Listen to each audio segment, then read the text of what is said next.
Hello, thank you. Warm welcome. Thank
Good evening, everyone.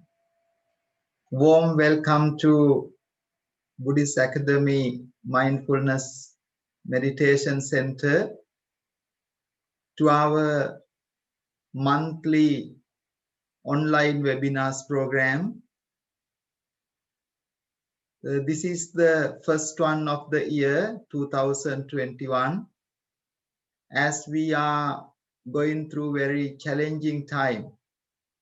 Hope this will bring a lot of blessings to make a very inspirational life, to transform things into a better perspectives. So we are very happy being able to share the wisdom in our mindfulness practice, also the life experiences. So today the online webinar is being titled as Psychological Approaches to Mindfulness and Meditation, Past, Present, and Future. We have a very renowned, much loved speaker today, one of our best fellow, good friend, Kalyana Mitta, Dr. Elliot Cohen. He and myself is very much like brothers. The few months later, I came to United Kingdom. I had the privilege to meet him when he was doing his PhD. He was just finishing his PhD. And we spent a lot of time. And ever since, this is in 2003, ever since we have been very good friends and developed in the path of our spirituality and also the sharing of academic teachings. So it's great pleasure for me to personally welcome our Dr. Elliot Cohen into this new year first online webinar program, with great gratitude for being very kind to share his knowledge, experiences, wisdoms, and research that he's always been doing. And I know that mindfulness meditation being very under mainstream business, but he stands always for those values, which I always appreciate, to keep that sense of Dhamma in the spirit of community and well-being. So let me welcome first our speaker today, Dr. Elliot Cohen. Worked as a psychotherapist for several years and then worked in psychiatric units and therapeutic communities, NHS Penine Care in and around Manchester, specializing in psychodrama, drama therapy, music therapy, and mindfulness-based therapies. He has traveled extensively around the Far East, like China, Japan, and India, where he studied Taoist, Buddhist, and Hindu philosophy. Following his travels, he lectured at Manchester University's Centre for Jewish Studies on hybrid multiple religious identities and comparative religion, and was made an honorary fellow in 2006. In 2007, he became the director of the Manchester Academy for Transpersonal Studies and ran courses for the general public on Buddhist, Taoist, and Hasidic philosophy with Manchester University's Centre for Continuing Education. He is also an authorized teacher of mindfulness and meditation based approaches affiliated to our center, Dhamma Nikethanaya Buddhist Academy. Currently, he teaches interdisciplinary psychology, doing psychology, environmental psychology, thinking critically for psychology, parapsychology, psychological persuasion, psychonautic, navigating the mind, social psychology of music, peace psychology. He also has the research interest. Current research concerns the relationship between psychology, religion, and spirituality, and transpersonal psychology. He has a particular interest in the ways some religious practices, typically Buddhist meditation or Taoist systems of cultivation, has been incorporated into psychological theory and practice. He was listed in Marquis Who's Who in the World 2011. So much to say, he's been very active member of Scholar and also a practitioner. So I am very pleased to welcome Dr. Elliot Cohen to our online webinar to discuss about psychological approaches to mindfulness and meditation, past, present, and future. Without further ado, let me welcome our speaker today, Dr. Elliot Cohen, to our program. Thank you very much indeed. I wasn't expecting you to read the whole little bio. Well, it's not a little bio, is it? It's the one from the university page. I sort of realize how long-winded it is now. I think it probably needs editing down a bit. But thank you very, very much for that lovely, warm introduction. I didn't realize that we've known each other for so long. 2003. It's a long time. Time flies. Well, as you said, today was a talk and a presentation. Shall I share my screen to show some slides, or? Definitely, yes, you can. Okay, so let's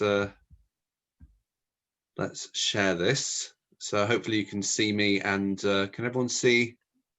Yes, we can. Some slides. Lovely, good, good, good. So the first question really that I'd like to begin with, and it's one that you can sort of answer hopefully for yourselves, and it's one we talk about quite a lot in the very first session we do on our mindfulness-based approaches module at Leeds Beckett University as part of the master's course. We ask students the question,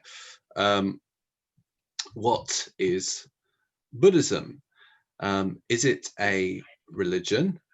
Is it a philosophy, or is it a science of the mind? And what we usually find is we get various, sometimes conflicting answers, and sometimes quite a lot of opinion. You could say this is a jungle opinions when it comes to this this question in terms of how we understand and relate to Buddhism, because certainly if we look at the history of how Buddhism has come to the West, it's largely been communicated, translated and transmitted as something different, distinct from the familiar sort of Jewish, Christian, Islamic, monotheistic traditions.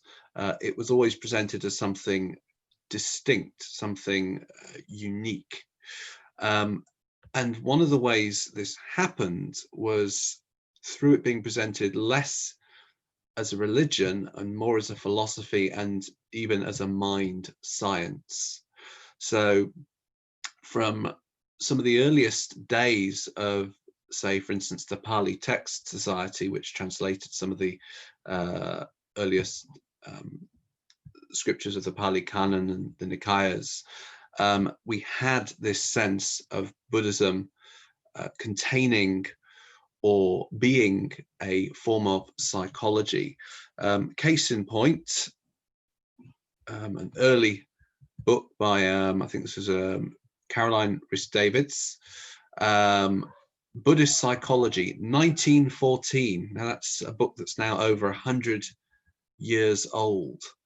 And in it, she is looking at really the parallels between psychology and Buddhist teachings. Now, here's an interesting question. What did psychology look like in 1914?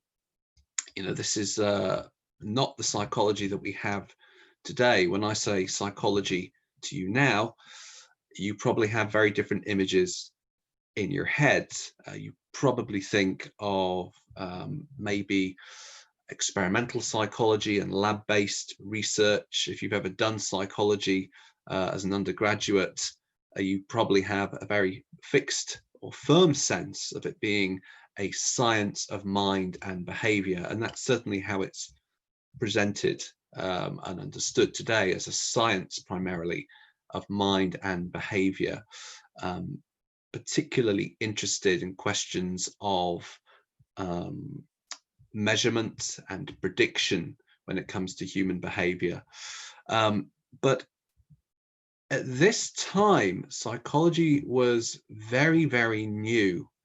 It was an emerging discipline, and you get a real sense from Rhys-Davids' work that it is this sort of potential bridge between spiritual traditions and science. And one of the sort of few psychologists that's actually mentioned by name in this book is one of the sort of founding figures, certainly of American psychology, perhaps less known and celebrated in European traditions, William James. Now, if you've heard of William James before, that's great, but he rarely makes appearances in undergraduate psychology degrees when we're talking about the birth of psychology. William James was certainly one of the pioneers. And what's interesting is he gave us terms, popularized terms, coined terms like the stream of consciousness.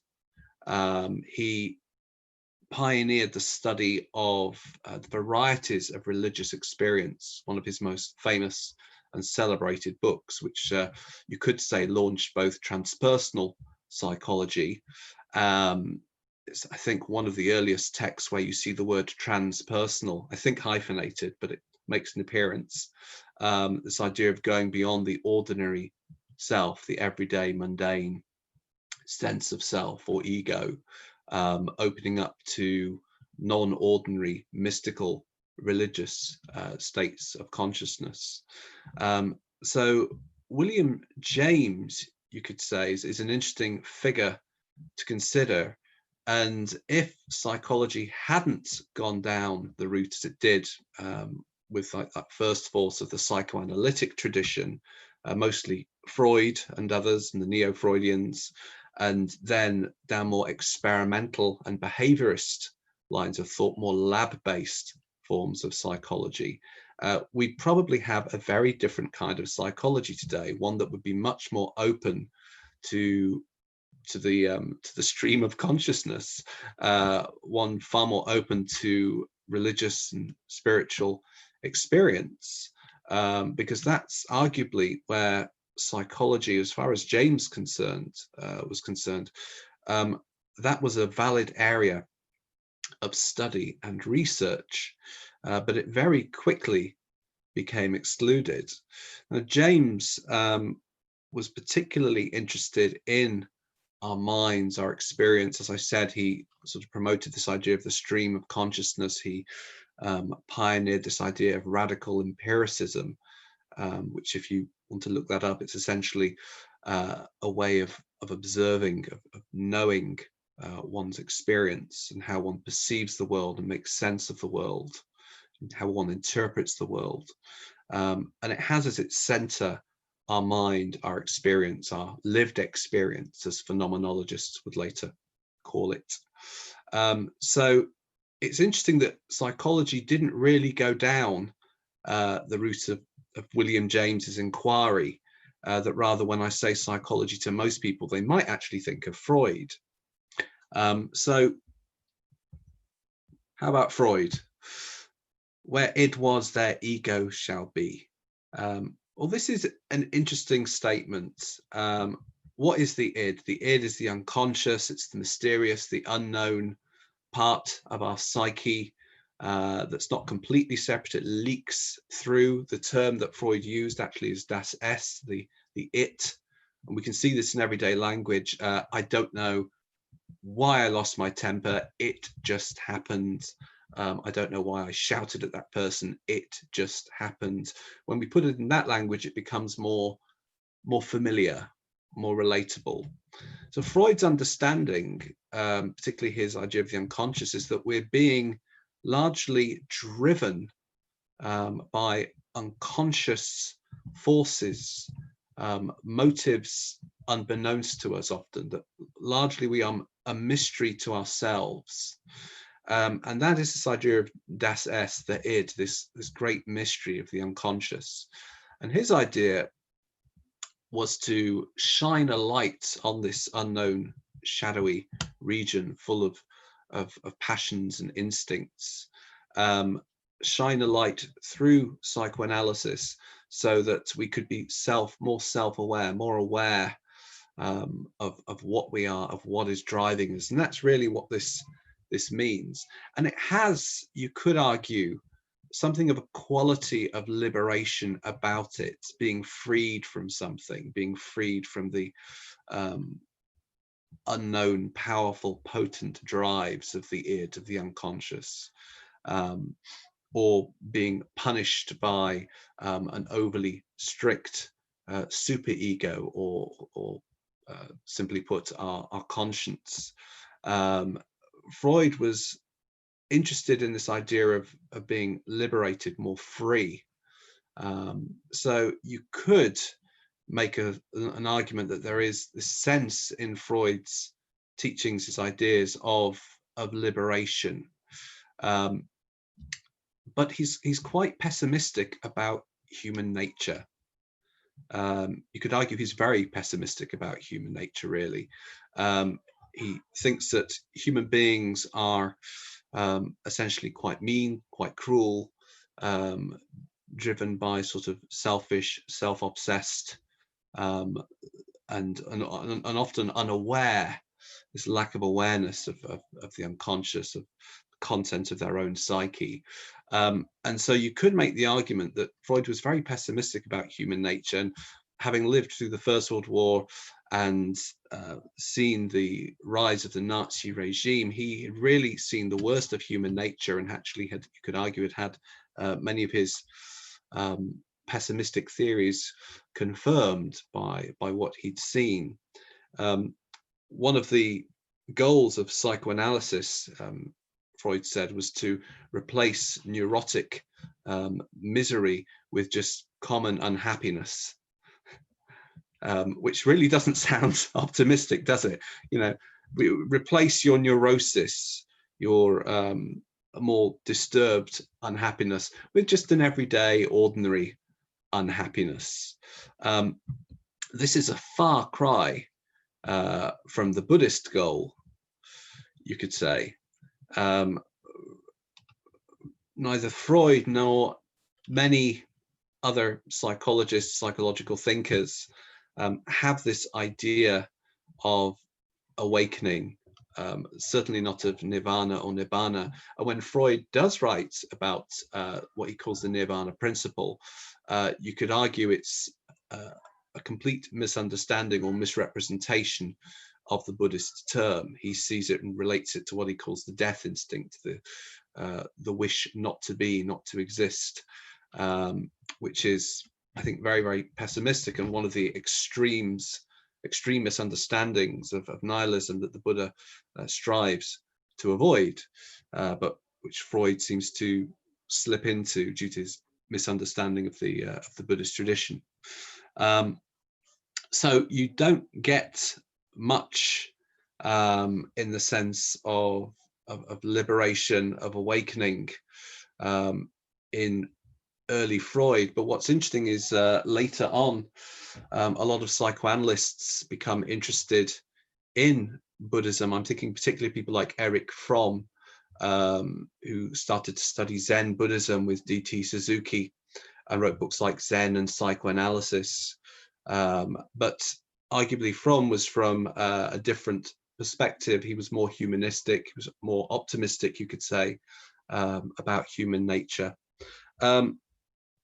What else in psychology? We have more experimental forms, behaviorism, and in experimental psychology, behaviorism, one of the things that sets it apart is they become very uninterested in introspection or the contents of our thoughts, the inner life, you could say, our lived experience.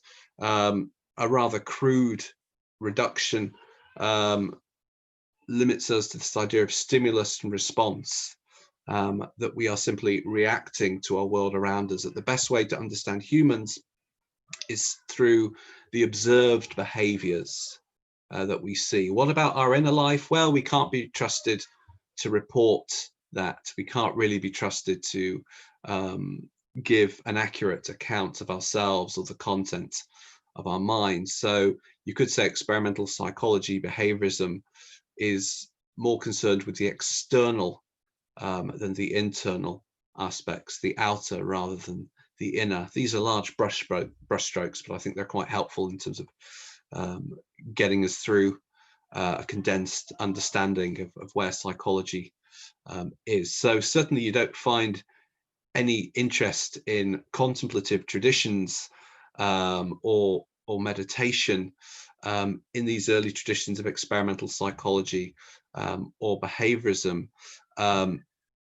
Freud at least was interested in our inner processes, but this was largely through first of all, he used hypnotic suggestion, and then he moved away into what he called free association, which is when he got his client to sort of lie back on the couch and to just speak without censoring themselves, and very much like a stream of consciousness that he would then help them to make sense of and interpret. You could argue that doing free association properly requires one to be in a non-ordinary state of consciousness, and certainly in later psychoanalytic writings you get psychoanalysts being interested in meditation as a possible way to explore the unconscious, Why is that the case? Well, if we look at one of the most common images given for, let's say, samatha meditation, the use of water is a very common, frequent image, that when the water becomes still, it has that reflective property. But also when it becomes still, we can see what lies beneath the surface of the water. Likewise, when the mind becomes still, are we better able to see both reflection of ourselves, but also what lies beneath, to sort of take that metaphor a little bit further. So you do find later on in psychoanalysis some interest in meditation, in mindfulness, and I think particularly the work of Mark Epstein, Going to Pieces Without Falling Apart and Thoughts Without a Thinker, all have a quite sort of strong influence from the Buddhist teachings. But I want to talk a little bit about humanistic psychology in the 1960s, because it's 1960s when psychology starts to look within. It's the 1960s when we start to get a more experiential, a more experienced base rather than traditional experimental form of psychology. Abraham Maslow, pictured here, is one of the sort of founding figures, not just of humanistic psychology, but later of transpersonal psychology as well. Now, you might already know Abraham Maslow through his hierarchy of needs, that famous pyramid that starts off with the need for shelter, for food, and then for sort of comfort, to be loved, and then later on at that higher realms, the need for some kind of purpose or higher meaning, leading eventually to self-actualization, reaching our full potential. And this fits in with a lot of human potential groups that were around in the 1960s, encounter groups, people trying to find themselves. And this is the language from the 1960s, from counterculture, that's still with us today, and certainly shaped this and informed and influenced the psychology of the time as well. You had people looking east for wisdom, people going on the hippie trail to India. And this is when you could argue psychology starts becoming more informed and influenced by Buddhist thought and by Taoist thought. And certainly in Maslow's case, he was very much informed by Chinese and Taoist thinking, as well as Buddhist thought as well. And you find this particularly in his later writings, references to Buddhism, references to Taoism. If you're interested in those, you can maybe contact me and I'll send you one of my papers about Maslow's understanding of Taoism and his incorporation of it into some of his writings, particularly around psychology and the scientific method. He was interested in a less controlling psychology that was more open to human experience, and was also increasingly open to spiritual experience as well. So Maslow, although he's known for self-actualization in his later writings, particularly when he starts writing about what he calls the farther reaches of human nature, becomes interested in self-transcendence, moving beyond the self rather than just self-actualization. And arguably this idea of self-transcendence is informed, inspired to some degree by Eastern thought, to some degree perhaps by ideas of anatta, or not self. Many of the spiritual teachings, particularly the wisdom traditions of the East, that Maslow is encountering, is informed by Buddhism. And certainly if you look at counterculture, if you look at certainly the Beat movement, the Beatniks, Jack Kerouac, Allen Ginsberg, these are people who are being inspired by Buddhism, and ending up with this sort of Beat version of Buddhism, their own kind of individualistic take on it. Sorry, one moment. I think I need to tell my boys to be a little bit quieter in the background. That's the joys of working from home. So with Maslow, and the little one's coming in. Can you go out? Oh dear. Latan, can you go and get your brother, please? So, can you come and get your brother, please? So with Maslow, we have this interest in the transpersonal, and we move to an interest, particularly in the 60s, in spiritual experience. And it's this interest, excuse me, it's this interest that starts to turn our attention towards more contemplative traditions. This is when you get people becoming interested in the inner life, returning to ideas of what can we learn from sort of introspection, through studying the mind, and being more open to non-ordinary states of consciousness, spiritual experience, mystical experience. This was what transpersonal psychology was about. It was particularly interested in spiritual experience and the way that is achieved, the way that is cultivated. So this is back in the 1960s. The reason I want to point this out is because this is really when psychologists became interested in meditation as a practice, as a way to study the mind, to study the psyche. And it was largely influenced by Buddhist teachings. Matter of fact, there was a criticism sometimes that transpersonal psychology was just psychology practiced by a Buddhist. It was what happens when Buddhists start to influence and shape psychology, that it becomes more focused on meditation, on sort of introspection, of watching the mind, studying the mind and training the mind. And it's around this time also that you start getting people in the West practicing samatha, practicing vipassana. It's around this time that people become interested in Zen, that they start to become interested in Tibetan Buddhism as well. I think that was probably more in the 70s than the 60s. I think the 60s probably belongs mostly to Theravadan traditions and Zen.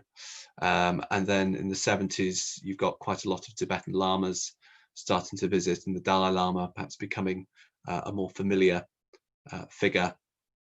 But if we look at some of the figures who are associated with transpersonal psychology, you've got Carl Jung, who's sort of very interested in the East, who's very interested in alchemy, particularly those early Chinese traditions of alchemy. He's very interested in Zen. He's interested in the East, but he's also a little bit fearful and critical of the East. This is the strange thing about Jung's work. He's often seen as this bridge between East and West, but he was quite cautious. He was wary of Westerners taking on Eastern, what he considered to be Eastern practices, like yoga, like meditation. He was worried that they might not be adapted to the Western psyche, to the Western mind. I don't think he appreciated the forces of globalization and what a small world this was going to become, and how familiar things like yoga and meditation were going to become, and how quickly, it seems, these have become assimilated, incorporated into sort of everyday experience in the West. But I think also one of the things he might have been wary of was things today that we might refer to as cultural appropriation, people sort of taking on things without fully understanding where they came from and what they meant, that every practice has some kind of psychic inheritance from the culture where it comes from. And so I think he was wary of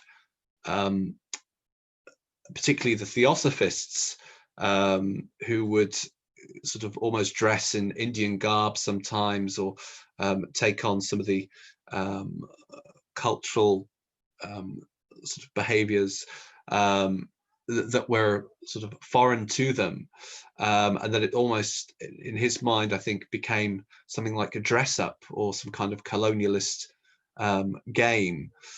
So I think he was wary of that. It's difficult sometimes to get a sense of whether Jung is sort of being overly cautious, or whether he's being critical, whether he thinks that analytical psychology is going to be superior to these Eastern methods. That's probably another story for another time. But he is interested in more spiritual approaches to the psyche. He's interested in the inner world. He's interested in visualization. He's interested in meditation, in active imagination, which is one of his sort of methods that he used with his clients. And this requires some kind of contemplative training, you could say.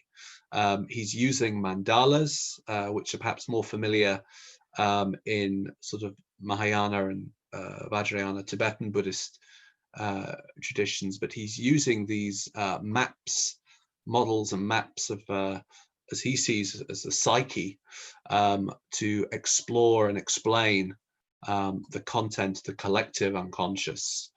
So that's sort of Jung's turn. But I also want to talk about psychosynthesis, which is rarely spoken about in psychology or psychotherapy. Psychosynthesis is about, similar to Jung's model, integrating all those different disparate aspects of ourself into the psyche, trying to make us more whole. And Assagioli, being born in Italy, born in Venice originally, I think he led most of his life in Florence. He had a particular interest in meditation as a method, and this is a quote taken from his book. It's actually, I don't think it's actually him, it's a German psychiatrist that he was quoting, but he included the whole paper of this psychiatrist because he obviously thought it was very important. And it's largely about including meditation in psychotherapy. Again, this is still the sort of the 1960s, 70s. Meditation has a good chance of eventually becoming one of the leading therapeutic techniques. This is of the greatest importance that psychotherapists continue to study meditation.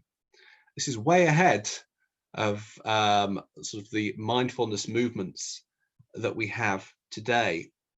So my argument is that what we have here in transpersonal psychology is that very first wave, you could say, of the inclusion of mindfulness, the inclusion of meditation and contemplative traditions.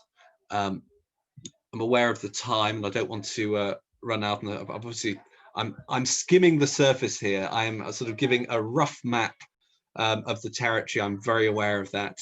But I do want to talk about where we are at the moment, because where we are at the moment is very interesting. We have what's called the third wave of behavior therapies or cognitive approaches in psychology.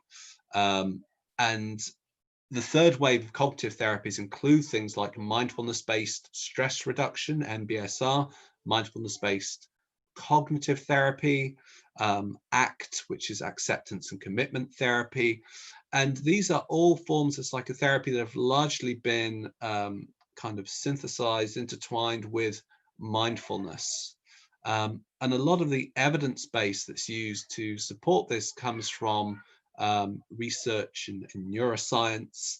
And this is when we start to put poor monks in fMRI scanners. This is a picture here of the French-born Tibetan Buddhist monk, Mathieu Ricard, who was declared by neuroscientists to be the happiest man in the world. You can look that article up online. And what's happening is they're putting monks and monastics in fMRI scanners or putting EEG caps on their heads to see which brain waves they're emitting during different forms of meditation. And it's this very kind of neuroscientific way of understanding and relating to meditation. A much more, you could say, kind of experimental psychology way of approaching. It's not focusing as much on the inner experience, rather sort of which parts of the brain are active? What are the neural correlates of consciousness when people are practicing? Which parts of my brain are involved with a compassion practice, for instance? Which parts of my brain become sort of active, involved, engaged when I start to practice a samatha practice, a deep stilling or concentrating, focusing practice, or a vipassana insight practice? This is the kind of research that's very, very popular today, and provides, I think, for many people, the most convincing evidence, even if they don't understand that evidence. And that, I think, is a really important point in terms of most lay people, their understanding of brain structure and function, what the fMRI data is actually showing, what cortical activity the EEG, the electroencephalograph, is actually showing, how to interpret this data. Most people aren't equipped with that knowledge, and so in a sense they end up taking it on faith. It ends up sort of becoming more of a, well, it's true because the neuroscientists say so, and this graph seems to indicate something, even though I might not be able to properly interpret it. It has what I refer to, particularly when this sort of evidence appears in things like the Harvard Business Review, which isn't a neuroscience journal. It has all what I refer to as the semiotics of science. It ticks the boxes. It looks scientific. It looks sort of solid and believable. And I remember once asking a Buddhist monk who'd taken part in this research, did he ever worry that in the future if you like, one's attainment, one's progress in practice wasn't going to be based on one's teacher, their opinion of your practice, but on data taken from an fMRI scan or from EEG. And we increasingly have, I don't know if any of you use, I'll be interested to find out afterwards when we have more Q&A. I'm hoping that'll be more discursive. I don't know if any of you have used any of the wearable technology that's available for mindfulness practice, for meditation, but it's becoming increasingly popular, and you can see if you're moving to a more from the ordinary beta state of awareness to a more concentrated, settled alpha state, or any of the other sort of brain states associated with more meditative, calm, contemplated states of consciousness. So I'll be interested to find out afterwards if any of you are using that. But the language used to describe the mind, to describe consciousness, particularly in cognitive psychology, it's largely lifted and borrowed, inspired, informed by more sort of IT, information processing language. In that way, it's quite mechanistic, I find. So the wandering mind, for instance, the mind that ruminates, that wanders, that drifts off, that thinks, gets lost in thought. This is often referred to as the default mode network, the DMN, or your ability to organize and plan, sort of self-aware of your thoughts. The what's that one called now? The executive function. So we have this kind of computational language in relation to the mind, and I think that comes with its own risk. It's something I'm writing about at the moment, but I'll probably say more about that when it's finished. I like to talk about a work in progress, but the idea, the mechanization of the mind, the way that we're increasingly using sort of devices to measure, to time, sort of notions of productivity, and mindfulness kind of falling into that, something to make us more productive, or something that's intended to sort of enhance our well-being, or our ability to cope in different situations. You know, that again, as wonderful as these might be, they're quite distinct from that earlier Buddhist goal of nirvana, of nibbana, of awakening. The Buddha wasn't trying to make us happier in samsara. The idea was to get out. The idea was to sort of move beyond, to transcend. So there's quite a difference, you could say, in terms of the Buddhist ideas of what happiness is, compared to the more hedonistic view of happiness that we tend to find in a lot of psychological studies, or the pursuit of happiness, our obsession, our current obsession. Our current obsession seems to be well-being and resilience. This seems to be the words that we find again and again and again being repeated. And while these things are valuable, they are not awakening. They are not nibbana. And we could ask the question, does the pursuit of them take us away from the original Buddhist path? Does it make us more comfortable, accepting, adapted to more samsaric sort of realms than the traditional Buddhist understanding? But I was going to sort of finish with Jon Kabat-Zinn and his idea of mindfulness-based stress reduction. Again, this is the third wave of cognitive therapy, is really kind of taking off in the 90s. It's a much more secular, clinical approach to mindfulness. Jon Kabat-Zinn, although a lot of his training comes from the Buddhist tradition, is quite careful to avoid terms like spiritual. He really doesn't like the word spiritual. He's very wary of it, and he's talking much more in terms of an evidence base. His approach to mindfulness is arguably much more secular, and we can see the rise of more secular forms of Buddhism, the increasing popularity of them. But my concern about mindfulness, this particular definition here, paying attention in a particular way, on purpose, in the present moment, and non-judgmentally, although it's pithy and it's beautiful in its way, what are we mindful of? Just mindful of the mind itself. But if we think of it in the Buddhist context, what we're often mindful of is the Dhamma, the Buddha Dhamma, the Buddhist teachings, not just the mind itself.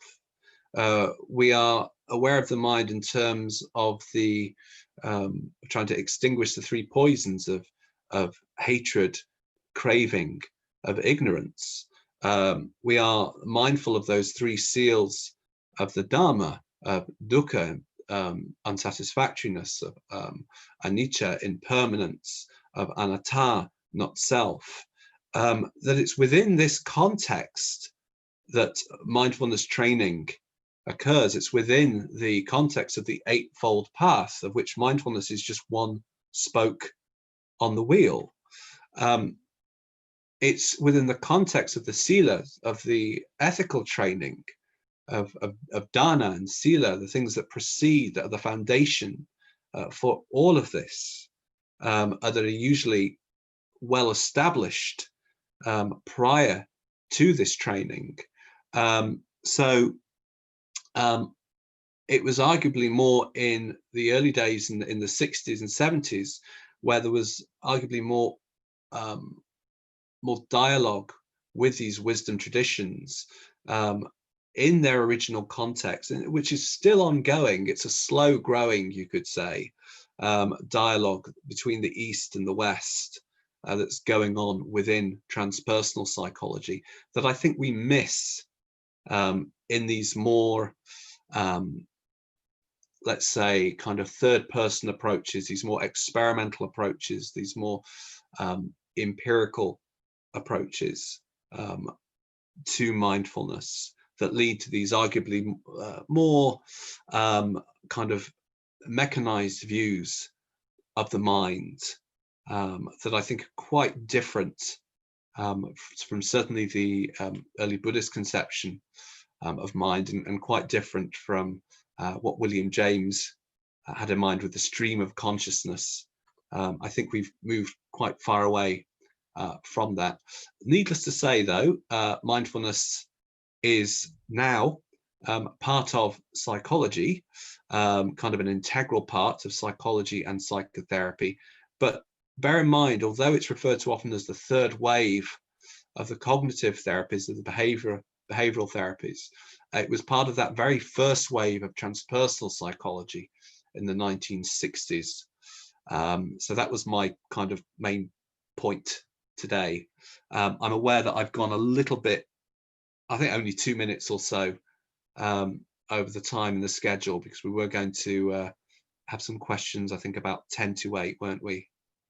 It's okay, you can take your time, Ellie. It's getting interesting. Very nice, very good. Oh, okay. We have Well, about 2 hours till 8 o'clock, so the people have enough time to ask questions. Okay, so I'll just say a little bit more, and then I'll kind of open it up to questions.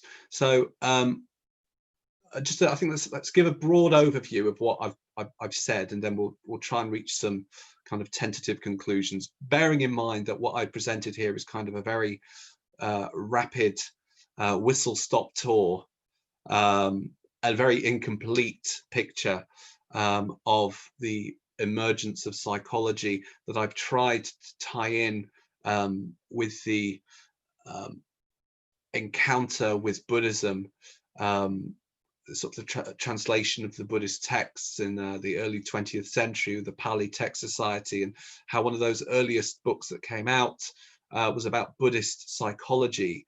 So, you know, even early then, we have this sense that is Buddhism a psychology? Was the Buddha a psychologist? And I think a lot of people particularly will look at things like Abhidhamma and say, this is Buddhist psychology, this is Buddhist philosophy, and they see in there with the various lists and categories and the sort of categorization of different states and stages of consciousness, something that appears to be reminiscent of cognitive psychology. And again, I would kind of point out this question: what is the goal of psychology? What is the goal of psychotherapy? With psychoanalysis, I said it was, as far as Freud was concerned initially, it was about achieving ordinary unhappiness as opposed to neurotic misery. Later psychoanalysis, there's no concept of being liberated, awakened in that sense. That's not part of psychoanalysis. Later, we have psychology moving into more experimental, laboratory-based research, trying to understand the mind, particularly through observation of behavior. And we end up there with quite arguably a reductionist view of human being, human experience. And that's from humanistic psychology, which is a reaction, you could say, partly against that, trying to recover, to rehumanize psychology. And from that, we end up with this idea of human potential, self-actualization, and later self-transcendence, and the birth of a more transpersonal psychology. And I always thought with the word transpersonal, it has that kind of resonance with Buddhism, which I'd say is about the transpersonal, about getting transpersonal in two senses of the word. Transpersonal in terms of becoming less selfish, less self-centered, more compassionate, more altruistic, and also transpersonal in the sense of moving beyond our ordinary sense of the self. And this is something I think when people who first encounter Buddhism, they find quite frightening. What does it mean, anatta, not self, non-self? Does it mean I cease to exist? Is it nihilistic? And the best way I've had it explained to me in the past is that Buddhism isn't teaching that we don't exist. It's just teaching that existence is not reducible to self, to this small sense of self that we have. So you could argue that what Buddhism is saying is that what we actually are is far more expansive, mysterious than this small thing, this small filter called self, I, me, with things that are mine. So it's interesting to consider the goals. Transpersonal, to move beyond the self, with its emphasis on wisdom and compassion, I would say is far more aligned with the wisdom traditions, because it's built on, it's informed by dialogue with Buddhism, primarily Buddhism, but also certain Taoist teachings, Hindu teachings, particularly Vedanta, and other mystical traditions. But I would argue that more than any other tradition, transpersonal psychology has been informed, inspired, and shaped by Buddhist teachings, and particularly samatha, vipassana, teachings related to metta, karuna, the Brahma Viharas. These have been either the implicit or explicit influencing forces guiding transpersonal psychology, and still are today. Although transpersonal psychology is ever moving, evolving, and transforming. But I think it's important to point out that this is where meditation began to be taken seriously as a method, as a constituent of psychology and psychotherapy as well. I think we're approaching 8 o'clock now, so I'll turn it over to any comments or questions. And if I don't know, I'll say I don't know, or if I need to look something up, or if it's something that perhaps is more needs to be continued in the form of a conversation, I can pass on my email and we can do it that way. Otherwise, I'll turn it over to, I don't know if Bante, if you want to sort of field the questions or. Yes, thank you. Thank you very much for that very informative, very balanced, and very thought-provoking, such inspirational contribution, rather, talk to the wisdom, to the knowledge, and to our future as well. So I'm very grateful for taking all the time and sharing the information. If you could kindly stop sharing, that would bring us more into the discussion forum. Thank you, Ellie. Yes, if anyone want to ask any questions, please feel free to share. You can unmute and ask questions, or you can put yourself onto the chat box. Yeah, I've got my chat box open so I can read things. Oh, I've already seen someone's written something already. If Buddhism is a science of the mind and beyond the mind, as it's based on realization of the 5 aggregates, including consciousness, also belong the ego, feelings, comparing with psychology, which makes sense, which is the science of the brain. That's interesting. Yeah, I mean, I think psychology tries to be many different things, and we don't have a shared paradigm. We don't have one approach. Neuroscience, neuropsychology, you could say, is one branch. But then we have lots of different approaches to psychology. We have more cognitive approaches, which, as I said, are perhaps more based in sort of information processing ways of viewing the mind, looking at attention, memory, these sort of things, perception. But then we also have things like social psychology, which is what I teach, which looks at the way our psyche, our mind is shaped by our culture, our context, the time that we live in, the language that we speak. And it's a little bit like the story of the elephant that you might know. It's used in Buddhist teachings as well. That the blind men and the elephant, one who grabs the ear and says it's a fan, one who grabs the tusk and said it's a spear. You know, psychology approaches consciousness like that. You know, some might say, sort of the neuroscientists might say, well, no, sort of psychology, consciousness is a byproduct of organic brain function, electrochemical signals. That's what it is. And you might have someone else saying, well, no.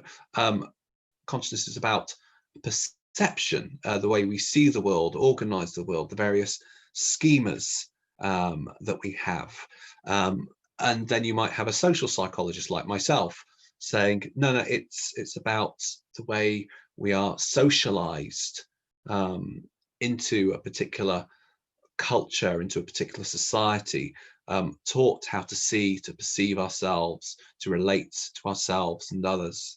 And what we end up with is we all have a piece, but not the whole.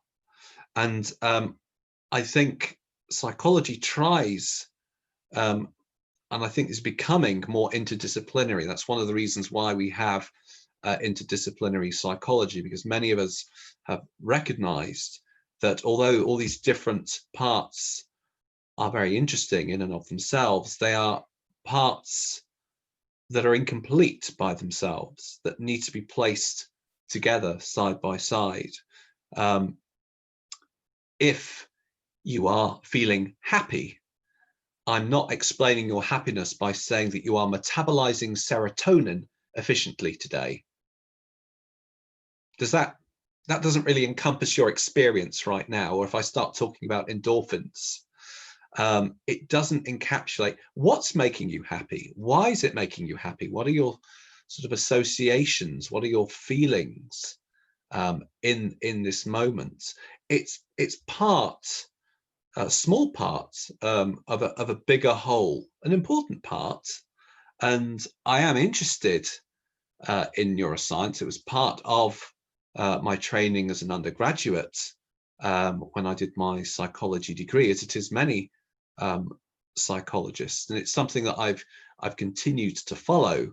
But my interest has arguably always been more in sort of more the Jamesian, William James approach to psychology, looking at our experience, and also looking more at sort of social and cultural aspects to the psyche as well.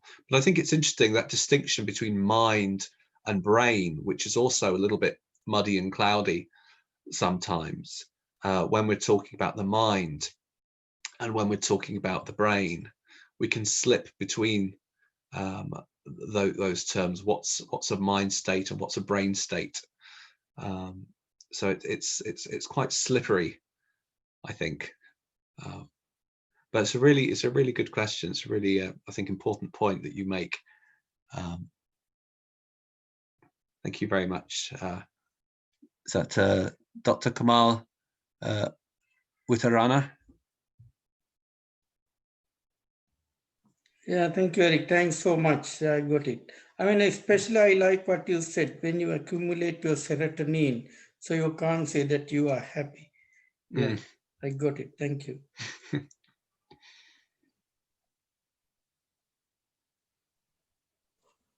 Hello, can I ask a quick question? Yeah, sure.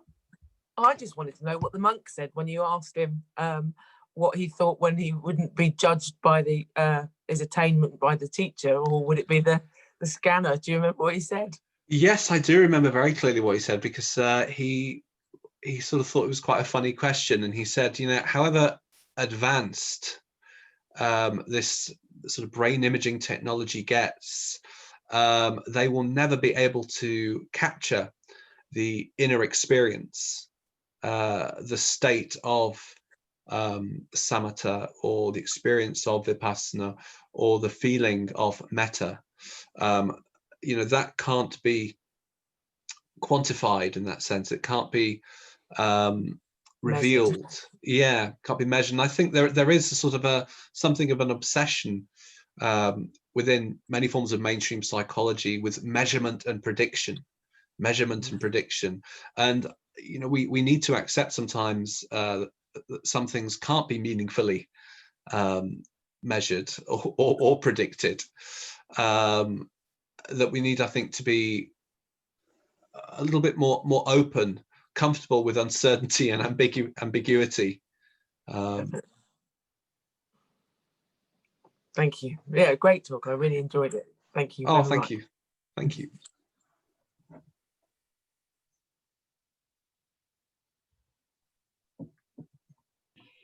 If anyone want to unmute and ask any questions, please feel free to do so. Or type. Just type, yeah. There are two messages being put, 3 messages in fact, actually. Oh, right, yeah, hang on. Just wondering what you think that the movement of mindfulness away from religion in Buddhism is a positive thing. Loss, yes. This is something I've written about quite a bit. Maybe I've written about it too much. There's 2 papers that I wrote. One was I'll focus on the one that generated some interest. Very few of the papers I write have generated interest. They go in academic journals, and I'm under no illusions, there's not many people reading them. But the one that did get read quite a lot was one I did in 2010, which was called the psychologization of Buddhism. There was another one in 2017 that was more political, looking at the way Buddhism has been in a sense commodified and sold and becoming sort of an industry. But the 2010 paper, which I think was called From the Bodhi Tree to the Analyst's Couch and into the MRI Scanner, quite a long title, and this was looking at this very question: what happens when Buddhism is transformed from a religious tradition? I mean, I'm quite comfortable using the word religion. Some people don't, you know, I'm spiritual, not religious. I would say that sort of spiritual is more to do with one's personal experience, and religion, to my mind, refers more to shared texts, liturgies, and also more community focused as well. So I'm quite comfortable with the term religion as well as spirituality, and I recognize there's a lot of overlap. But I think when people say Buddhism is a spiritual, not a religious tradition, they're kind of pulling it out of its sort of cultural context, its sort of religious roots and traditions, the way it's practiced, and in turning it into this kind of mind science, they're kind of almost taking it away from the indigenous and monastic traditions and almost taking ownership of it in psychology and psychotherapy, which I'm quite wary of, because the context is very different, the goals are very different, and I think we need to be sort of aware of what's lost. I gave a very brief impression in terms of mindfulness, the way it's taught in the West, that there isn't that same emphasis on sila, on dana. There isn't that same emphasis of mindfulness on the Buddhist teachings in particular. And so it can become, I think, a little bit almost like reinforcing the self and becoming a little bit self-obsessed, which is a strange paradox, that sort of mindfulness, when it's taken out of its Buddhist context, can perhaps make us a little bit self-obsessed, sort of hyper aware of everything that we're doing, and it's all about me. And often mindfulness, in the popular sense, is sold as part of this kind of well-being self-care routine. It's a bit of me time.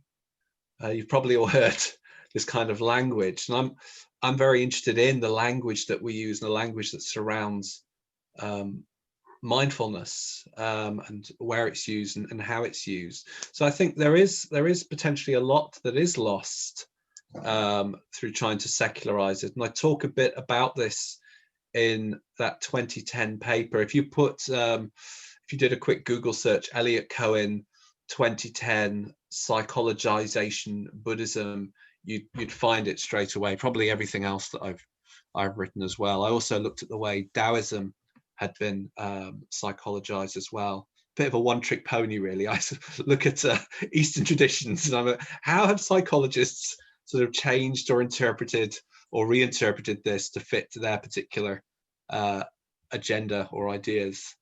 Do I think the Western perspective, as isGanisha's question, sorry, I should say who was asking the question. That was Amy who asked the last one. Thank you, Amy. This one's from Ganisha. Do you think Western perspective on meditation is a coping mechanism of daily stresses of Western life?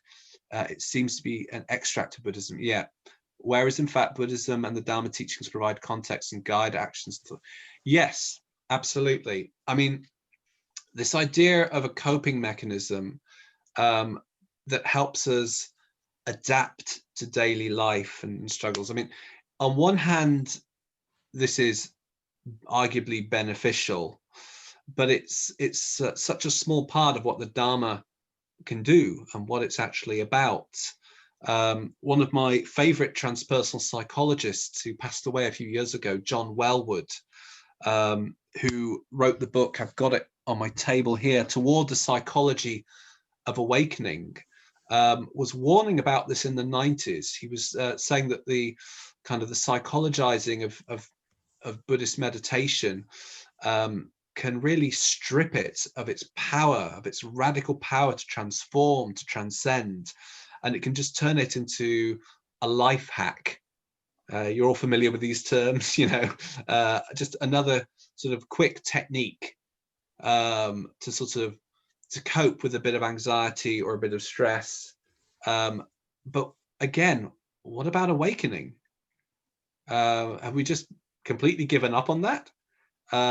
Is nobody sort of interested in that? Why do we have such a, again, either a mechanistic or a pessimistic view of what humanity are capable of? I think one of the things that I love about Buddhism and Dhamma is that it's so, people think it's about sort of suffering, but no, it's about the way out of suffering. And it's so optimistic about human potential, what we're capable of being, that we can radically transform ourselves, that we can transcend this sort of small self and become sort of bhavana, something, cultivate, and become sort of awakened. So it's such a, I think, a different worldview, perspective. Most forms of psychotherapy, and I say this as a former psychotherapist, your client isn't expecting to go away awakened. They're hoping to come out hopefully a little less anxious, maybe better adapted to certain situations, maybe more resilient. I mean, that's the terms that we, as I said before, that we encounter the most today: well-being and resilience. And although these are important, you might say these are sort of the foundations. What the Buddha was teaching, what he was pointing us towards, is something much more magnificent, I'd say. It's almost like the example I sometimes give to students in terms of the way that meditation, mindfulness is being used and what it could be. It's like getting Leonardo da Vinci round to paint your house, you know, just to paint the walls. You know, you did the Sistine Chapel. You know, there's so much more that could be done. There's so much more there. Why would you just use it for this little thing? I think it's because you know, we're limited sometimes by our vision, by our perception of humanity, human nature, human potential. Okay, I think we've got one from Jill here. How do you see Buddhist psychology and mindfulness connecting with eco-psychology? Ah, that's a good one. To respond to the current and future challenges and opportunities humanity faces. Yes, I mean, it's an interesting one. Eco-psychology. This is, if I think of people like Gary Snyder, for instance, who I think is one of the sort of the leading poets and activists. I think he's mainly from sort of the Zen Buddhist tradition. But if we look at the idea of interdependence, and if we look at the idea of anicca, impermanence, which sort of shows us how, if we look at the positive side of impermanence, for instance, it tells us how precious things are, how fleeting, how precarious things are, that they could change at any moment. And we see the Buddhist teachings on interdependence, and we learn how interconnected we are with everything, with everyone. I think this could lend itself to a broader ecological vision. Now, although Buddhism isn't specifically addressing ecology, you know, climate change wasn't occurring to the same degree, at least at the time of the Buddha. So I think it's a risky thing to go back and say that, you know, the Buddha was an ecologist or the Buddha was a psychologist. We can't say that. But I think if we look at some of the themes in Buddhism of compassion, of loving kindness, of interdependence, we see a blueprint anyway that could lead us towards more ecological awareness and sustainability. But I think the person that's perhaps outlined that most clearly is someone like Gary Snyder, who I think has been a translator of Buddhist scriptures as well. I think he translates from the Japanese in the Zen tradition. So do look him up if you're interested. And I'm aware also of work by people like Caroline Brazier, who I think it's Tariki Trust, and she also combines sort of I think a more Pure Land, Japanese Pure Land view with ecotherapy and eco-psychology. But of course you could say, and many people with ecological leanings have said, that even the Buddha's awakening begins with the touching of the earth, mudra. It's at the foot of a tree, of the Bodhi tree. And these are powerful, you know, archetypes, symbols that connect us with the natural world. So, you know, you might say that there are sort of powerful sort of themes. A lot of the poetry of the early Buddhist monks and the nuns is very rich in natural imagery, going into the forest, the homeless life, being inspired in nature, the stillness of nature, learning from nature. The Theravadan Thai forest tradition, Ajahn Chah in particular, often said, look to nature as a teacher. If you're quiet and you learn to quiet your mind and silently observe nature, you can learn the Dhamma from nature. You will see impermanence, you will see unsatisfactoriness, you will see not self, you will learn it, you'll be taught by the natural world. So I think that's sort of, again, we find in more contemporary Buddhist teachings as well, and particularly in movements like engaged Buddhism, a much more ecological consciousness. So I hope that that addresses the question. I was relieved to see eco-psychology, because I teach environmental, and I do talk about Theodore Roszak and Voice of the Earth, and one of our slides is on Gary Snyder and how he brought Buddhist sort of teachings into environmental awareness and activism. Thank you. That's really interesting. Thanks for the question, Jill.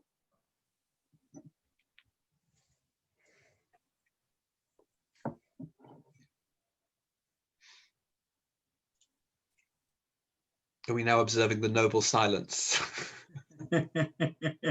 Giving you some space to breathe, and that's always nice. I haven't heard the kids, so that might be a good sign or a bad sign. I hope it is a good sign. I hope it's a good sign. Hopefully they're playing quietly now downstairs. Yeah.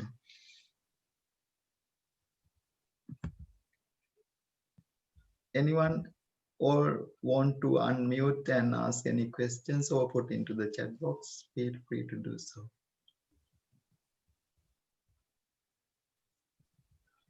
It's very interesting. There's someone. Yeah. It's very interesting what you said about from Bodhi tree to the fMRI machines, and yeah, and getting us into more Da Vinci type of painting the walls and getting mindfulness culture into. It's interesting. Thank you. That's really interesting ideas to think of the modern world movements of mindfulness and the teachings.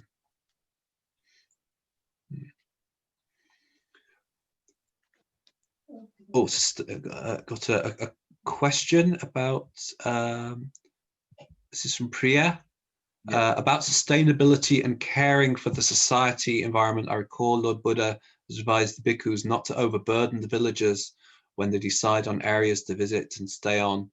Please correct. Oh yeah, no, I think you're right. And also there's a kind of ecological and awareness during the rain retreats, sort of to avoid going out, because in case you end up harming sort of other sentient beings or interrupting. So it was a time sort of to engage sort of in more practice. And I think the idea of the rains retreat as well, being more in tune with the seasons, with the environment, with the climate, and responding to that. I think that's interesting as well. And there's also in the there's a real care towards the natural world. I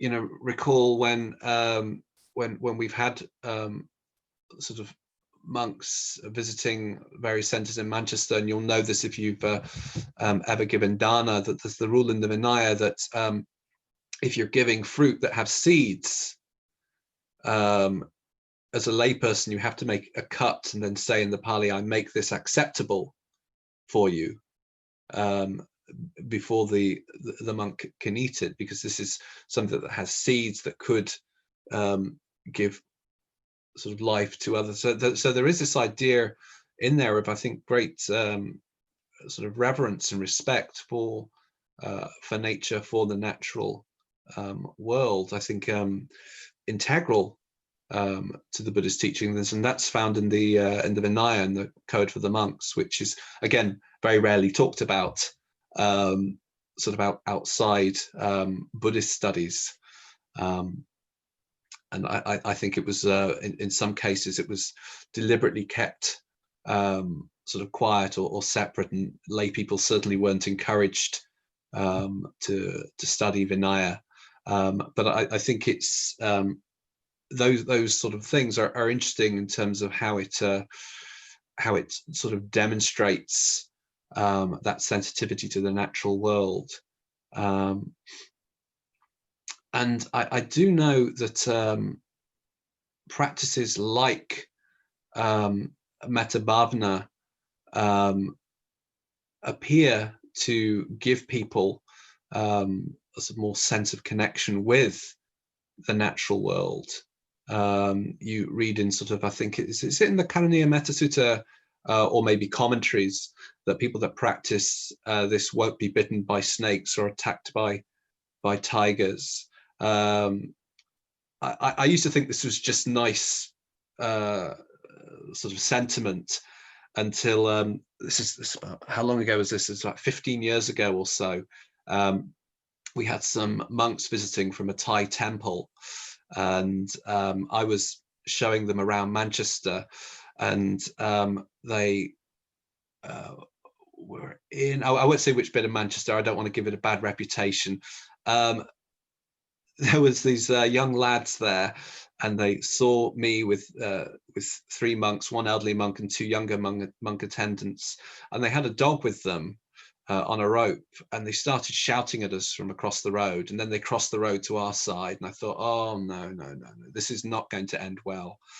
And they were getting the dog. It wasn't a massive dog, but it was one of those kind of angry terriers. It was big enough. It had like a strong, thick neck, and it looked really angry, and they were riling it and getting it angrier and angrier, and they were shouting Hare Krishna at us. I think they were very confused. They didn't know the difference between, and they let the dog off the rope, and they shouted, go, get attack, and the dog came running at us. And I thought, well, I can't let the dog hurt the monks. I'm going to have to stand in front, and I'm going to have to kick the dog or something. This is going to be awful.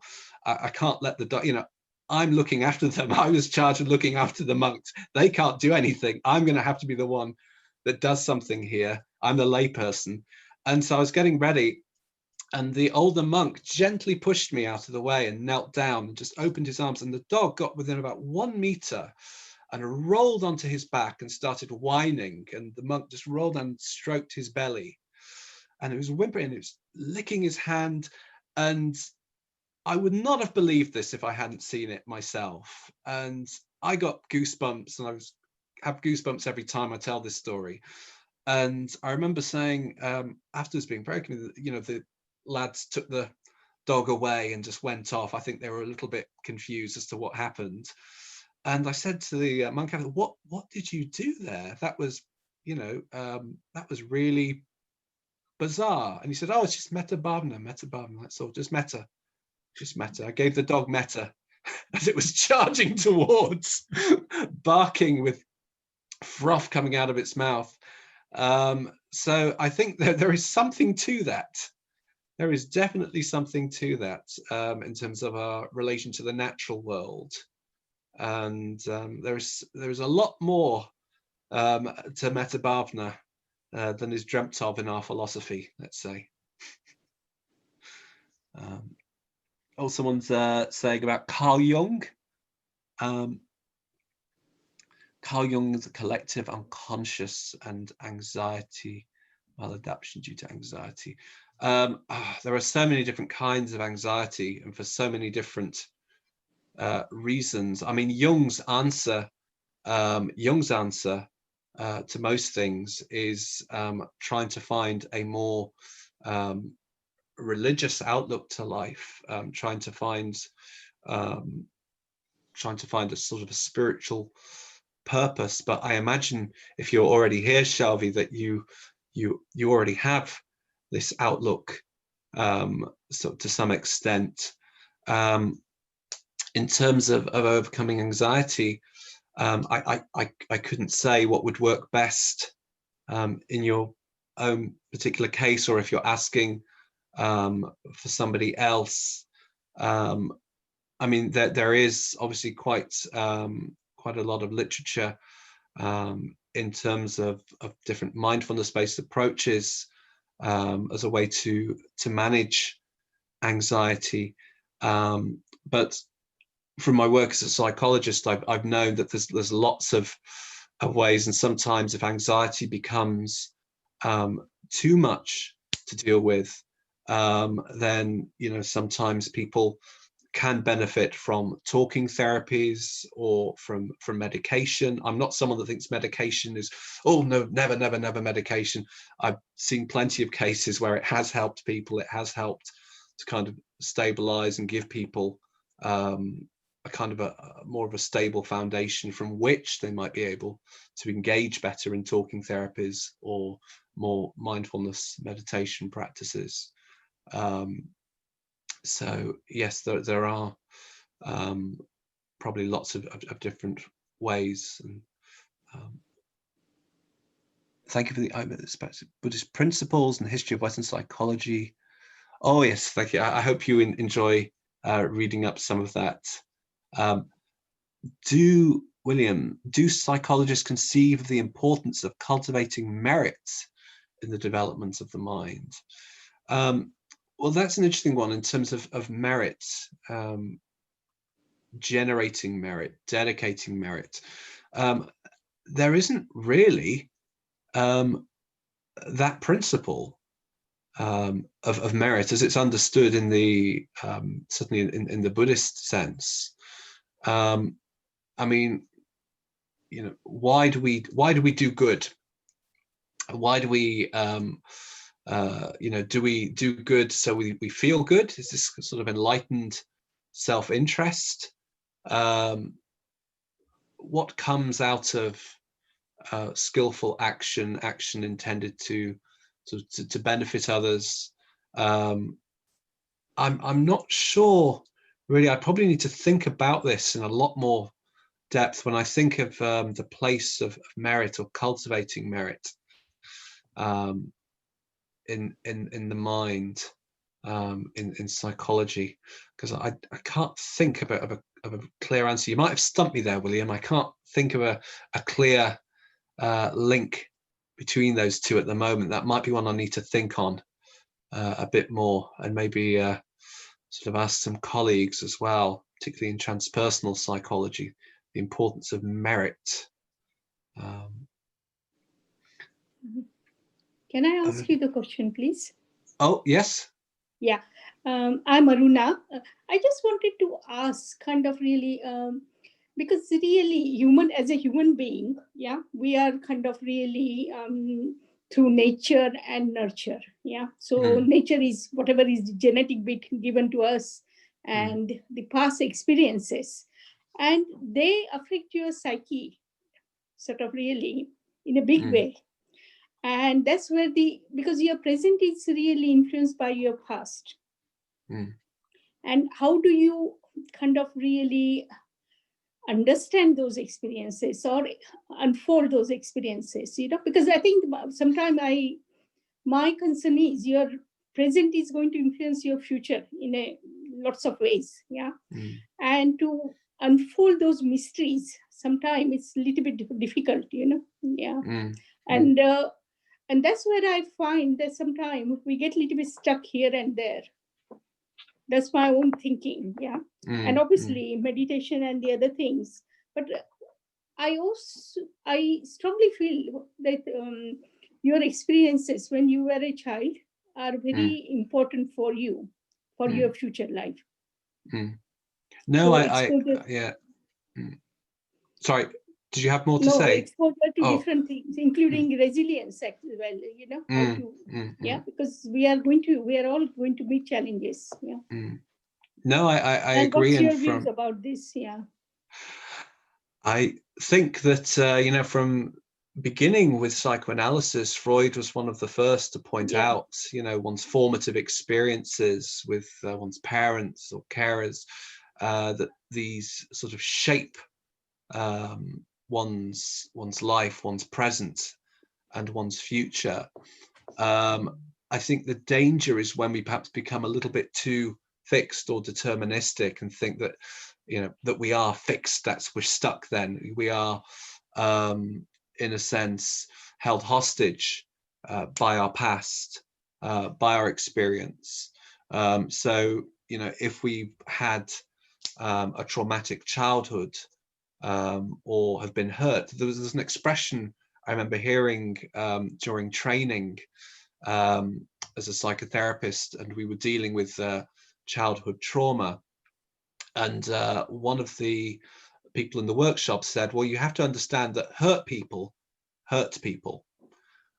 which is to say, if you've been hurt in childhood, you know, you are more likely to end up either consciously or inadvertently hurting someone later on. And I said, you've got to be very wary of that. You know, some people hurt, and because of this experience, go on to heal others.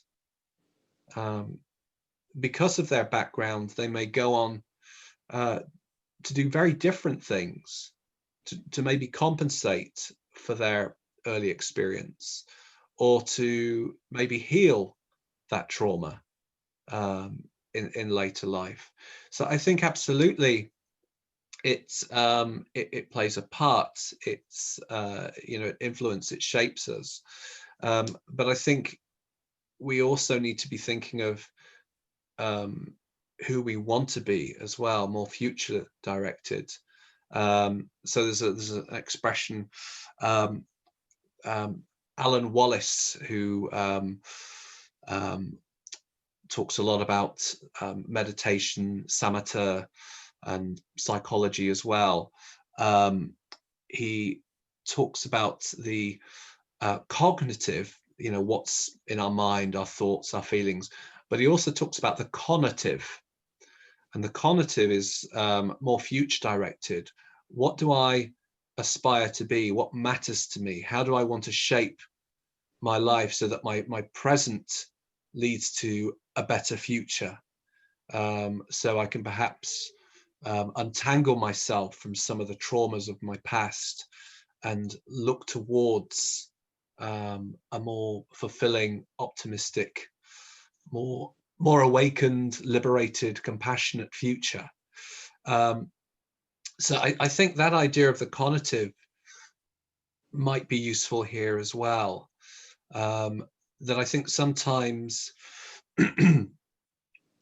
in some people's interpretation of psychoanalysis and many other forms of psychotherapy as well, people can think that we're prisoners of our past. But I think we can also look at this, kind of reframe that in a sense and say, but we are also not just in the past, but looking to the future, looking at what we wish to cultivate, what we wish to transform or transcend, move beyond. Hopefully that comes some way to answering. You answered it well. Yeah. Oh, thank you. Thank you. Thank you. Thank you. So we've got some other questions here as well. Would you comment on any of the current interest in the application of the Brahma Viharas in humanistic? Yeah, I mean, this is interesting. So, for instance, we will find, not necessarily explicitly, but in things like acceptance, commitment therapy, pioneered by Steve Hayes and colleagues, you will find things familiar like the Brahma Viharas, particularly the idea of being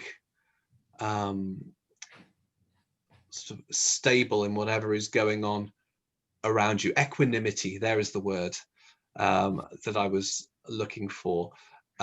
Things like sympathetic joy, which is arguably more altruistic, more other focused than self-centered, self-focused. Loving kindness, compassion.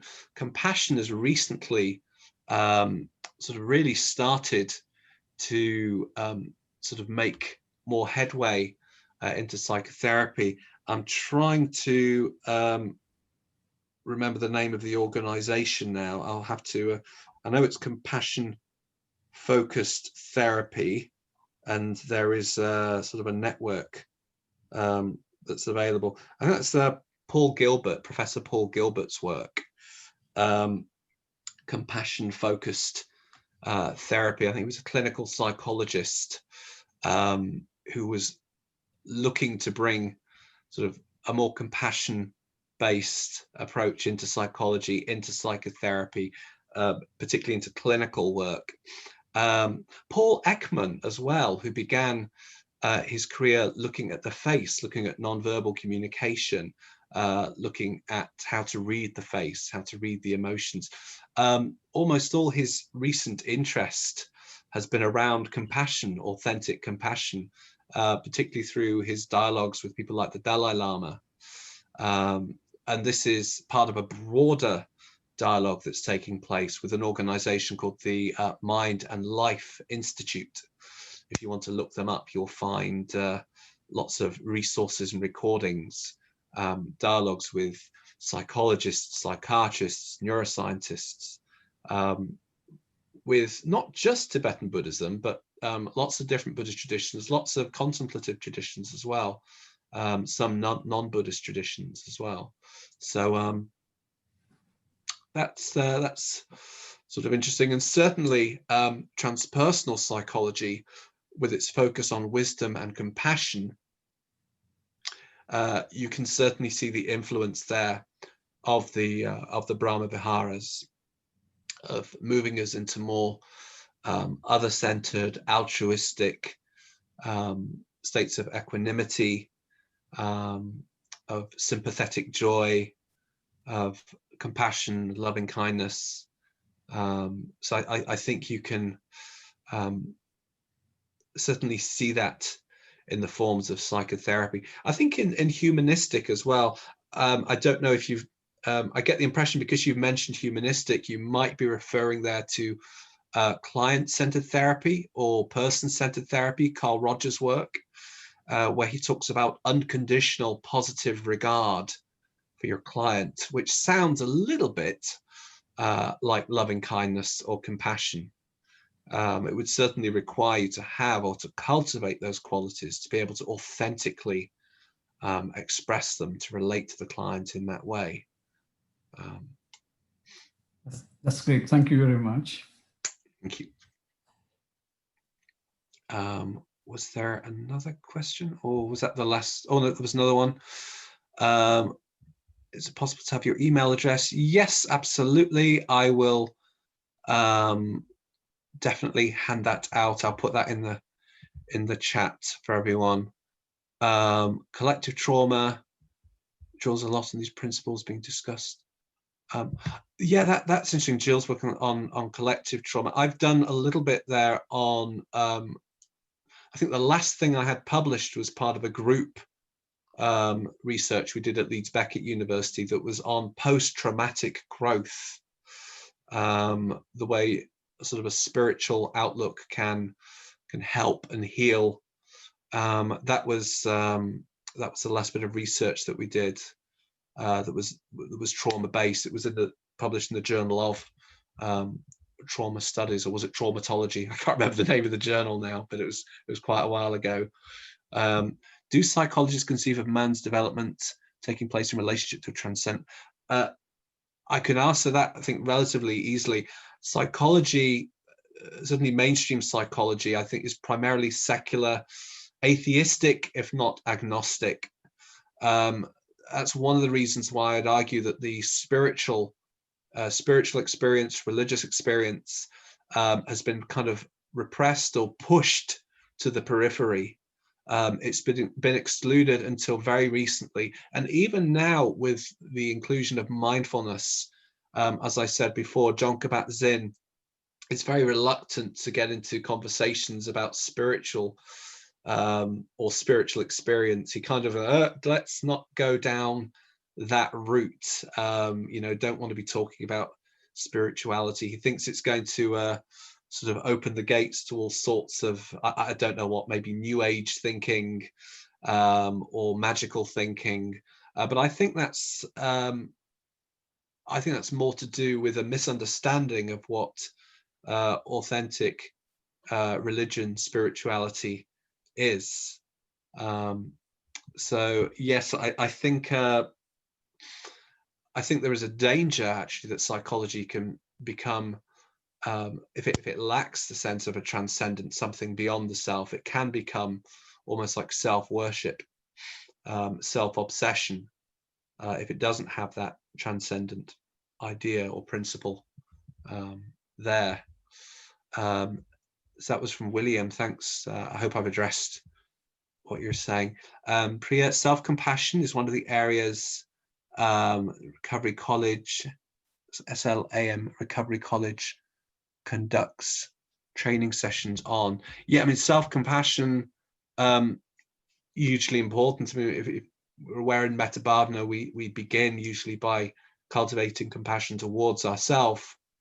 And this is, I think, particularly in the West, when the Mind and Life Institute discussions began, the dialogue began, the Dalai Lama was very surprised to find out that Westerners sometimes hated themselves or didn't like themselves. He struggled to find a Tibetan translation for self-hate. He says, "No, people love themselves." So, well, no, actually, in the West and in the East as well, you know, sometimes people can be sort of overcome with self-recrimination, self-judgment, consumed by shame, and that this can lead to sort of a real sort of people detesting themselves. So beginning with compassion for oneself, I think, is hugely important. But you'll notice that we quickly move in metabhavana from self to other, and extend beyond the self.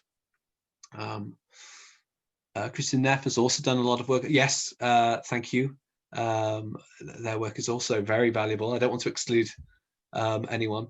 In terms of merits, this is from Kamal. That was Cheryl talking about Kristin Neff's work.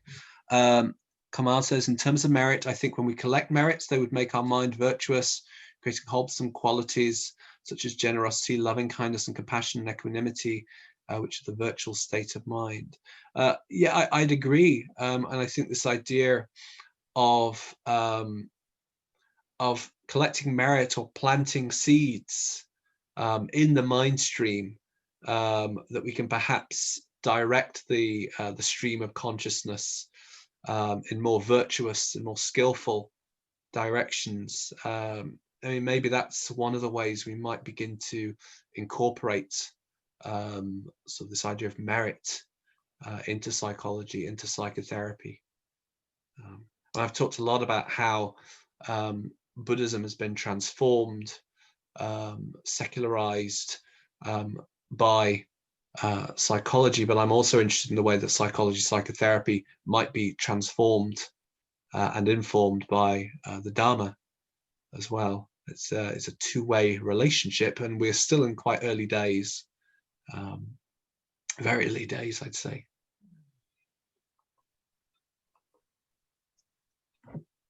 I'm out of tea. I just about to sip from an empty mug. That's very, very productive, and very good questions came from all of the participants. Yeah, thank you very much. We have about one more chance if anyone want to ask or put into the chat box. If there is, we'll wait for another minute or so before we finish our session. Yes, there is another one. Oh, the Book of Joy by Douglas Abrams, a book about a week-long meeting between the Dalai Lama and Desmond Tutu, great tonic at this difficult time. I will check that out, the Book of Joy. I mean, the Dalai Lama did another book on happiness with, was it Mark Cutler, I think? He was an American psychiatrist. And this book was called I think it was called The Art of Happiness, and it was one of the big sort of bestsellers that around time everyone was looking for this literature on how to be happy, how to be joyful, and a lot of the sort of recent research seems to suggest that people can actually get stuck. The quest for happiness can actually become counterproductive, and people can become sort of quite miserable that they're not being happy, that they're not achieving this happiness here and now. This kind of instant gratification, must be happy, and so the pursuit of happiness is probably responsible for a lot of misery, unintentionally. And then the things that we grasp at to make us happy, whether it be material possessions, things we want, or relationships, or status, you know, Buddhism teaches us that these are impermanent and that they don't last, they don't bring fulfillment, but we don't listen, and we still chase them, and we still imagine or fantasize that they will give us this lasting fulfillment or satisfaction. And again, a lot of our happiness is tied in to these ideas of possessing or controlling, being able to control the world around us or others, trying to keep things as they are, or to achieve this ideal state. I think it was Karen Horney, who's a famous psychoanalyst and a feminist psychoanalyst, who talked about the difference between the ideal and the real. In our lives, we have this sense of where we are, that's sort of the real situation that we're in, and the ideal. And she argued that the greater the gap, the perceived gap between the real and the ideal, the more unhappy or neurotic we might be. And so I think when it comes to the pursuit of happiness, I think there is a certain degree here of acceptance that plays part in it, acceptance of where we are, and sometimes what we already have. This idea of sort of being content. I mean, there's sort of, I used to teach in the Department of Jewish Studies, and there's a lovely quote actually from Pirkei Avot, the Ethics of the Fathers. It says, one of the rabbis says, "Who is happy? He or she who is content with what they have. That is wealth." And I think that's that's sort of a principle I think that finds expression equally in the Buddhist tradition. The idea of equanimity, being kind of stable in where we are, being content in where we are, who we're with, what's happening. I think often happiness can be this imagined other place, a distant land that we never quite reach. And I think in that way it can become almost an obstacle in itself, a barrier to happiness. Hello, I have a question. My name's Ganisha. Yeah. Hi. Hello. Hi, I just wanted to ask, do you think that Buddhism and the Dhamma teachings are increasingly, I hope this isn't true, but incompatible with the busy and chaotic world that we live in? And how can we make, because if we look at India and Sri Lanka, they're developing really, really fast economically. So are they spiritually going backwards, do you think? And also, how can we make time in our lives to devote time to the Dhamma teaching so we don't forget those teachings, and so that we can take those teachings and take it to the teachings and practice it in our daily lives? Well, I can speak to the first part of that question. As to the second part of how to practice, and I think that's very much Bante's area. So I defer to him and other monastics and some more advanced practitioners in that part. But in terms of the first part, I think you raise a really important and interesting point. There's a book I really liked by Alan Watts called The Tao of Philosophy, and in it he talks about sort of Hindu cosmology, and he says that we live in the age of the Kali Yuga, the age of darkness, the end time. And similarly in Buddhist cosmology, often it's said we are approaching an age where we're perhaps moving towards the deterioration of the Dhamma, according to some interpretations, some teachings. But I think this idea of the Kali Yuga is interesting, because what we're told is it's not so much an age of darkness as it is an age of speed. And this is something that I've written about and talked about sort of a fair amount. That the pace of life at the moment is inhuman, is dehumanizing. I'm a huge advocate and supporter of what's called slow living and the slow life movement, which is recognizing the detrimental effects that the pace of modern life is having on human beings. That technology in many cases, as well as being an assistant, can become a burden, can be something that sort of overtakes our life rather than enhancing, that ends up sort of dictating, controlling so many aspects of our life. And I think this pace that we move at, that we live at, one of the things I think that the pandemic has done is it's slowed things down. And I think it's made people maybe realize or appreciate, perhaps for the first time, what a speed we were moving at before. The expectations that we had, this kind of outcome driven sort of process of living, have to produce, have to sort of be doing things all the time, have to be justifying my existence through producing, through outcome. And what happens when we slow down and we start to maybe see ourselves, reimagine ourselves and our relationships anew? We start to see the world perhaps in a different way. We ask the questions, you know, could I work from home more? You know, does everything need doing at this pace? Does everything need doing at this moment all the time? What are the meanings of these deadlines? What is the real meaning of productivity? So I think these questions, I think we're perhaps, and I say perhaps because I'm aware of how we can very quickly slip back into old habits.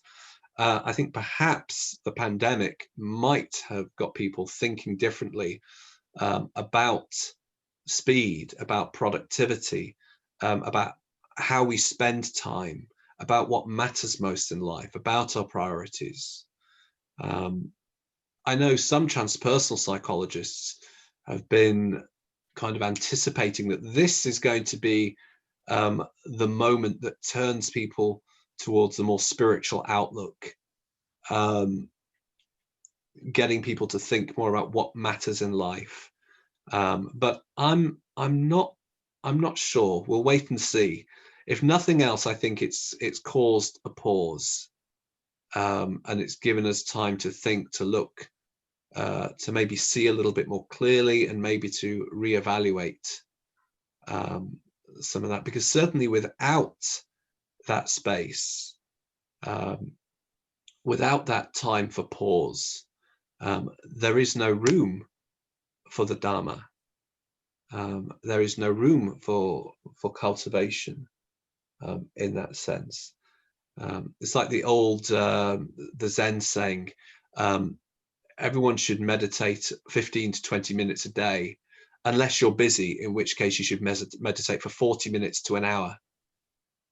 That's the idea. If you understand where that's going, it's, you know, if you're the sort of person that just fills your life with busyness and activity, you know, where is the place for cultivation, for transformation, to make these changes? So I think that's a really important question, and I think it requires societal change, a change in our cultures collectively, and that's very difficult. But I think the pandemic has at least got us to slow down and look. But I think things like the ecological crisis, climate change, environmental crisis, feeds in to this slow living, because it feeds in also to ecological awareness, to issues of sustainability. It's not sustainable for our own mental health to continue at this pace. What we're doing to nature, we're doing to ourselves. You know, this exploitation of the natural world, treating human beings as human resources, sort of the language of the business world and management. I think that's problematic. I think it feeds in, reflects some of the more shadowy aspects of our culture, and the detrimental effects they can have. You know, the World Health Organization has been reporting for 10 to 15 years that there is a stress epidemic, and that this is related primarily to a change in lifestyle, the speed at which we're living at, moving at, communicating.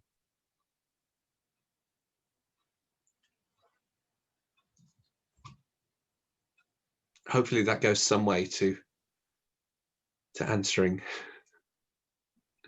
your question. Was that Ganisha who asked that question?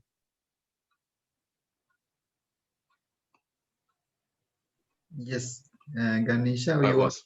anything for that, or would you like to further ask any clarification? No, that's it. Thank you. Thank you. Oh, thank you. Thank you. Sorry, I was trying to unmute myself and it That's didn't okay. quite work. Yeah, that's what I mean. Technology can cause as much stress as it can be of value. Yeah. Thank you. Thank you for the talk, and thank you for the question. Thank you for the question, answering my question. Thank you. Thank you. Thank you very much, everyone. Very actively.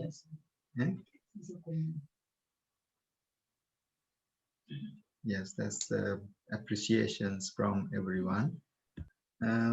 That's wonderful start for our year online seminars. So I'm very happy that I approach our Dr. Elliot to start our online seminar series of the year. So he was referring to Dr. Caroline Brashier. She will be also coming and talking in this series, and also quite a few others. If you know anyone else who is interested about this field, we would be very happy to accommodate them as well as our guest speakers. And also we have this regular Sunday evening drop-in sessions and monthly webinars. And also we facilitate mindfulness courses to develop mindfulness practice. And once again, it's a great pleasure to have you all in this online webinar.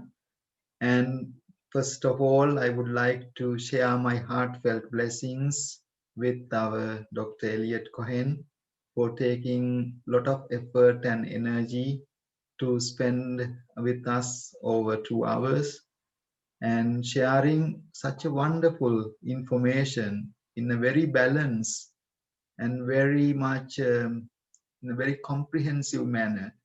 I'm very happy to find academics like you are being try to make a difference in this world, in the humanity, and even in the field of knowledge and wisdom. So I wish you all the good health and all the best in the future, and may all the blessings be with you to develop and contribute into this world more meaningfully. So thank you very much, Dr. Ellie. Ellie is light in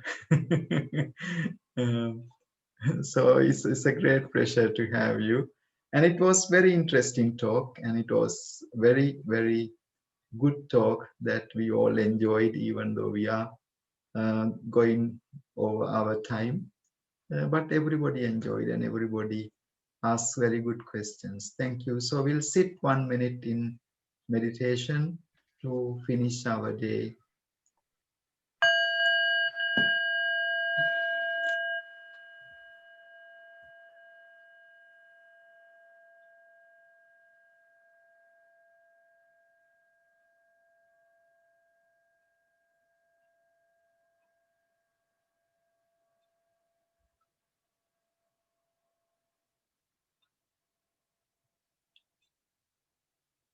As our Dr. Elliot mentioned, just pausing to bring us back into the present and experiencing our sitting, letting the body to be at ease, relax. To bring the clarity to the mind that goes from stillness to wisdom.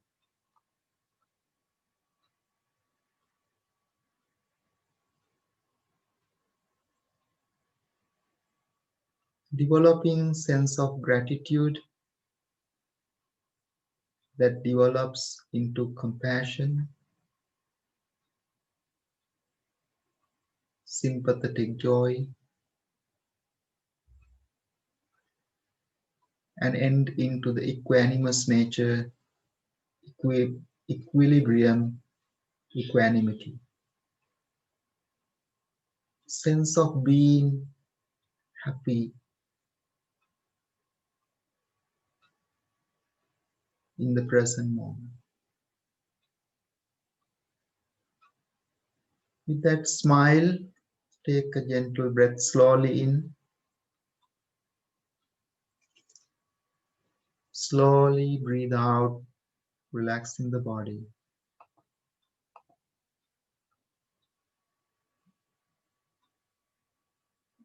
Take a gentle breath slowly in.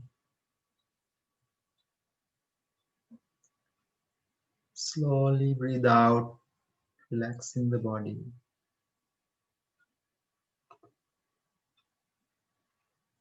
Experiencing that all subject to change. That change bring the purity, visuddhi, that lead into freedom, liberation. Breathe slowly in, experiencing that nature of change that leads into happiness and liberation. Breathe out slowly.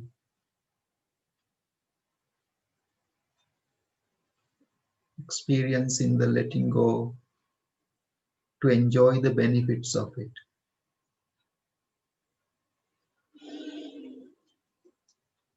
Bringing our palms jointly together, close to our hearts. Slowly open the eyes and let the light slowly come in. And let us shower a heart of gratitude, especially to our Dr. Elliot for taking great effort and time to be with us in this evening. May you all, and especially your two children and the family, may they all be well, and all your students in the academy, and also all beings in the whole universe, especially those who are participating from Letchworth Center, Milton Keynes Center, Bedford community, Godmanchester community, and all around the world. Be well, happy and peaceful. Let us share our heart of gratitude to finish the day with gratitude and sharing. Sadhu,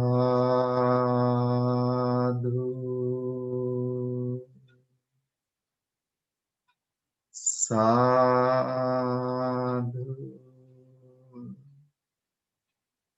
sadhu.